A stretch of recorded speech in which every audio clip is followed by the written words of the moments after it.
Reynolds, I own Southwest Shooting Authority. Some of you might remember back right after the last election, the last presidential election, you may have seen a sign on the internet that I've had on my door of my shop. I had a gun shop in it. And I said, if you voted for Obama, you need to turn around and leave. You've already proven you're not responsible enough to own a firearm. And it wasn't, people said it was a publicity stunt. It was the last thing on my mind. I walked through my door that day. I walked about 4 feet into the shop, and I said, I do not want those people in here. I don't want their money. I don't want them around my kids. I don't want to talk to them. I want them to stop here, and I want them to turn around and go home. And, that's right. And so I walked over to my computer. I made this sign, 11 by 17 sign, to put on the door. And I walked back in, walked about 4 foot into the office again, and I said, hell, anybody that comes here didn't vote for him anyway. This isn't going to do any good. It's going to be amusing to the people that come in, but it's not going to do anything. So I called my guy at the newspaper, and I took out an ad. Said the same thing. Good job. When that ad come out, then I called, I emailed AmmoLand.NRA.com, Gunwire, a whole bunch of them. In 36 hours, believe it or not, this stupid little sign was international. We had emails and phone calls from, you name it, Afghanistan, Australia, Kuwait, Canada, England. We saw it in Russian publications. We saw it in Spanish publications, and it became quite a hit. But that's not the point. The point is, at one time I was fairly diplomatic, and I tried to get people to come around to our way of thinking, and you know, it usually wound up more in a agree to disagree type thing. I got over that. I quit being diplomatic. I don't care what you think. I don't care if I hurt your feelings. I'm done with all that. It's not any longer just political correctness. It's not a political disagreement. We're at war. It's us against them. And before I go any farther with that, I want to thank Gavin and his crew for putting this whole thing on. I thank all of you for being here. I want to thank you for giving me the opportunity to talk about the single biggest passion of my life, and that is my God-given rights. Not just the Second Amendment, but all of them. Of course, the Second Amendment, the rest of them wouldn't be safe without that. Now, I thought this morning when I first got here, I looked out across here and it was foggy. You couldn't see 100 yards. And I saw patriots coming in out of the fog. And I couldn't help but think of Valley Forge. And another thing that made me think about this, you know, today, I think there are more, outside of possibly a few big gun shows, outside of military installations, there is more guns in the hands of private individuals on this property today than there has been in the hands of private individuals in one place since 1775. That's the honest fact. There's not any place where we have 2,000 and whatever people we had here with weapons since then. Kind of like Sheriff Mack, I come from Arizona, a lot of things, and believe it or not, I lived in Navajo County, Arizona, and I moved 7 miles outside the line. I may have to move back. But, you know, it's a 1,500-mile drive up here. And I didn't have time to come here either. We have a struggling business. We've got a lot of stuff going on. And, but this is not, if this was just a Washington thing, I'd let y'all handle it.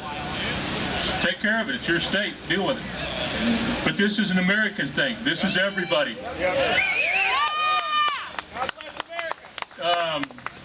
Oregon's trying to do it. Nevada's trying to do it. If this catches on, this will be a cancer that's going to be hard to stop. We have to stop it here today in Washington. And that's why I came 1,500 miles from Arizona up here to do this.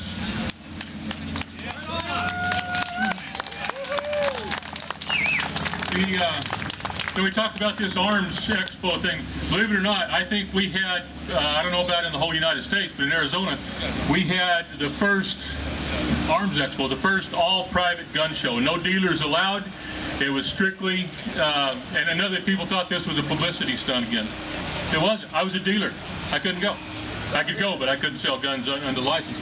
This was something we did. It was all private transfers. Come and go, buy. If you want a receipt, fine. If you don't, that's okay. I don't care. Get whatever you want, as long as you maintain stay within federal guidelines. You do whatever you want. The entire Constitution is under attack right now. What can we do about that? Well, you need to do something. You need to get involved. Coming here is a good start.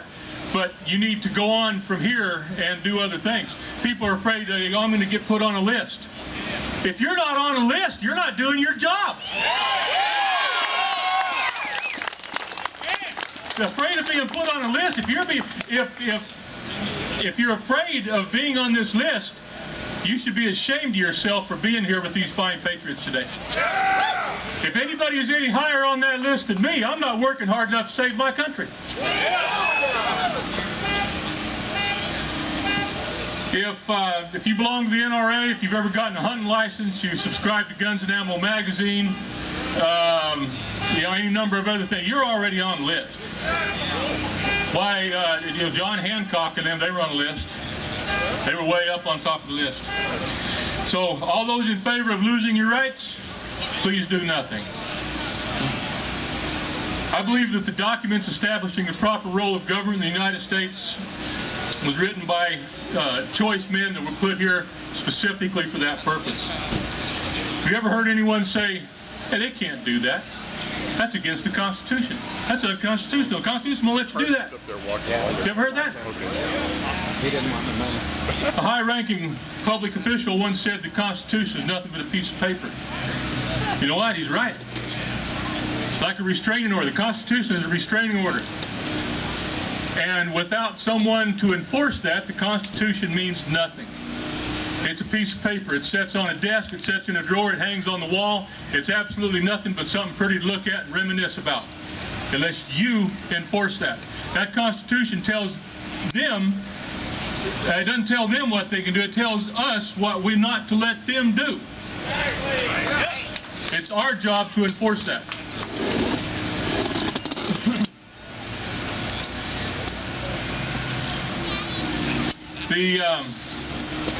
I believe that history does repeat itself, not by coincidence, but by the divine plan. I believe that certain events in past history happened solely for our benefit today. I also believe that we have not learned well from those events. So why the incessant attacks on the Second Amendment?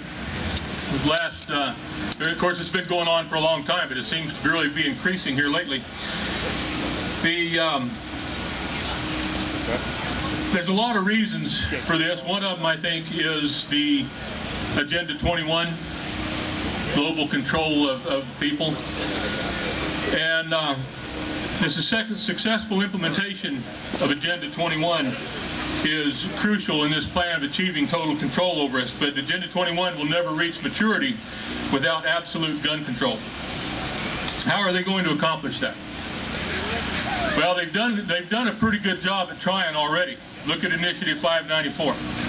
Look at the 1968 Gun Control Act, the 1934 National Firearms Act, the plethora of gun laws, over 20,000 gun laws across the nation that are restrictive to your rights and your gun rights. We witnessed an overwhelming display of jackbooted thugism in Boston here not too long ago, where they effectively put the town under martial law because 3 people were killed and 200 were violently killed and 250 people injured. I mean to be insensitive about this, but there's 3 people violently killed every day in Los Angeles and Baltimore and Dallas and wherever. And we didn't shut those towns down and have people marched out of their homes with no due process, with no warrants, no anything. Be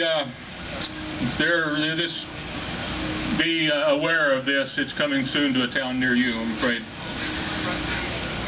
Some people ask, why do we openly display our firearms at rallies like this? Why aren't we a little more subtle about it? It scares some people. Bothers them.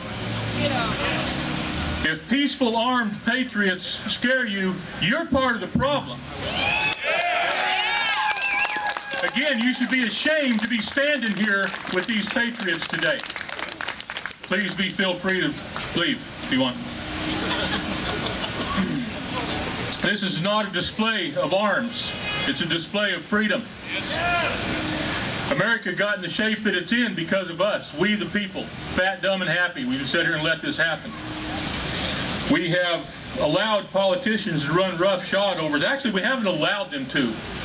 We have encouraged them to by accepting their favors in the form of Social Security, health care, tax breaks, refunds, so on and so forth, and a plethora of other benefits that they've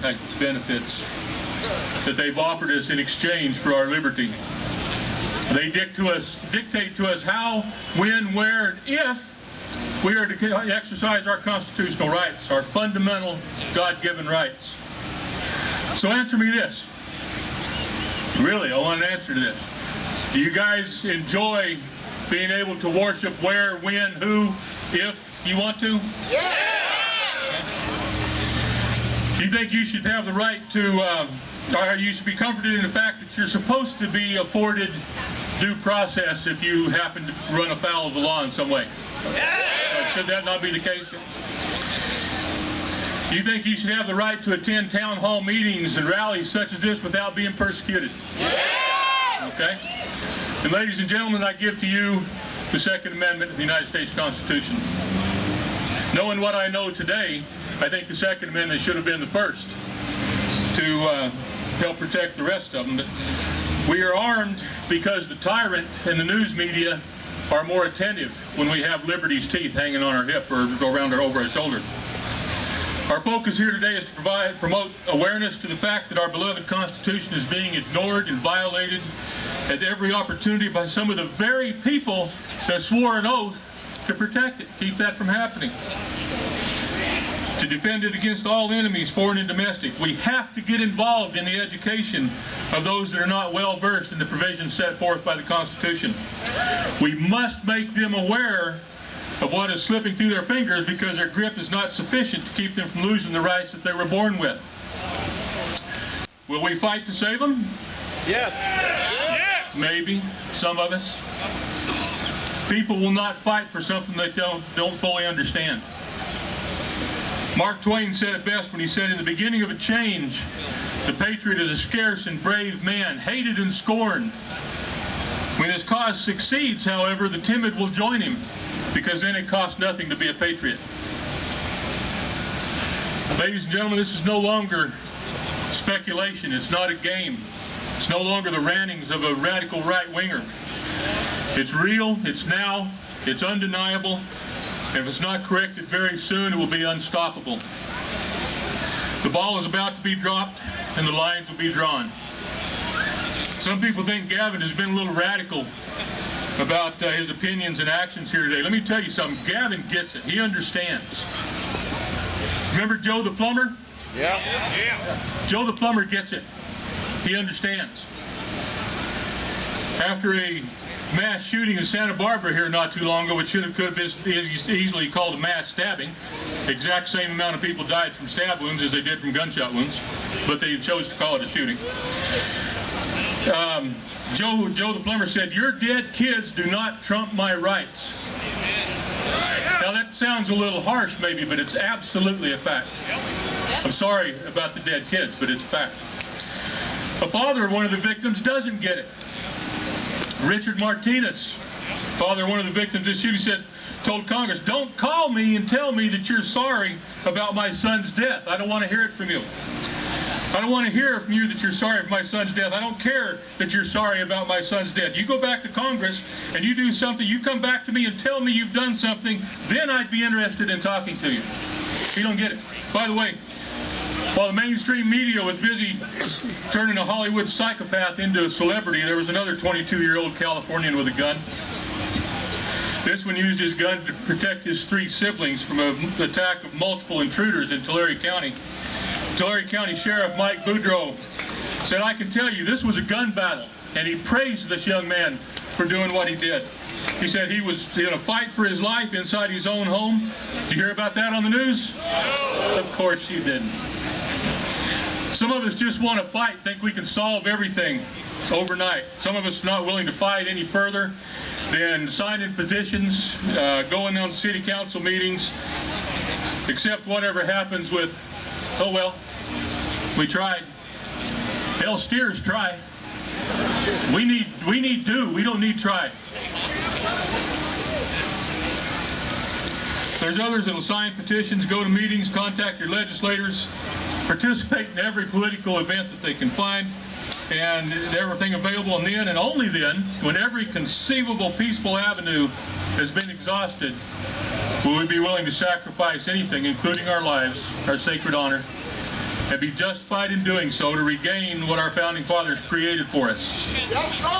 The Founding Fathers. How ashamed we should be to face them today. You know, I hate to say this, but we have become pathetic. We've allowed ourselves to be led around by the nose. You get permits for this, and there's policies that tell you can, and you're taxed for that. And you got all this stuff going on, and we've just allowed it to happen over and over and over for years and years. Gratefully, I think some of the people right now are starting to wake up. We're starting to see good turnouts in some of these rallies. We're starting to get people more on the same sheet of music here, and I'm glad to see that.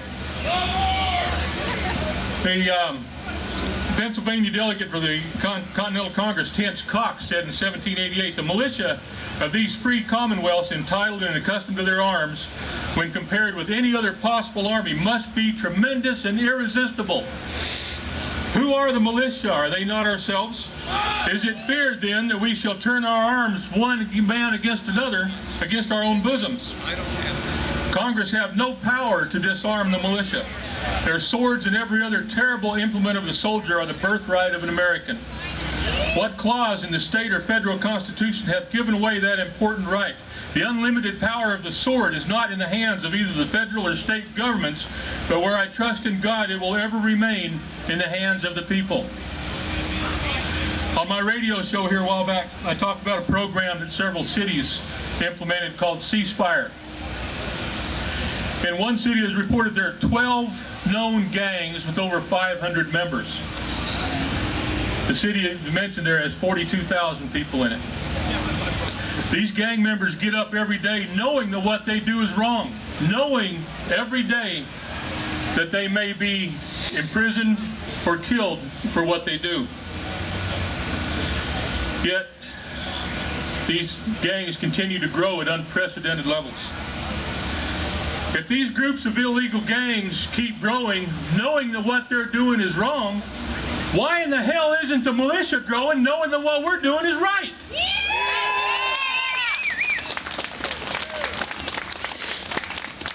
To some of the youth that's here with us today, I want to publicly apologize to you and your generation and beg your forgiveness for the mess that we've helped to create, and hope that we can get this resolved before you two have to join this fight.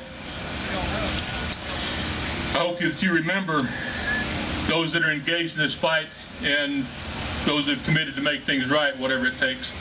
I want to leave you with one last thought here. I said earlier that I believe that history repeats itself. One of those several historical events that I believe happened for our benefit was the Battle of Thermopylae in 480 BC. When the Persian emissary told the vastly outnumbered King Leonidas to lay down your arms and surrender. In the immortal words of King Leonidas, when he and his small band of soldiers were told to give up his arms, "We will not comply. Come and get them." Thank you very much. By the way, if anybody's interested, tomorrow in Yakima, right outside of Yakima, we're going to be holding a defensive handgun class. If anybody is interested in getting involved in that, come find me after this is over with, and we'll see what we can do for you. Thank you very much for letting me get up here.